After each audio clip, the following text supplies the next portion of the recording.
So bro, mana nimo bro no? So on. Okay? So 5 system ni bro. So connected to Gear 3D. So all you have to do bro, post this button kung mag-scanning na ka no. So ano na siya bro, manual and automatic pwede. Okay?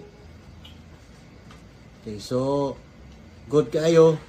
So ang ngalan ano niya is 3D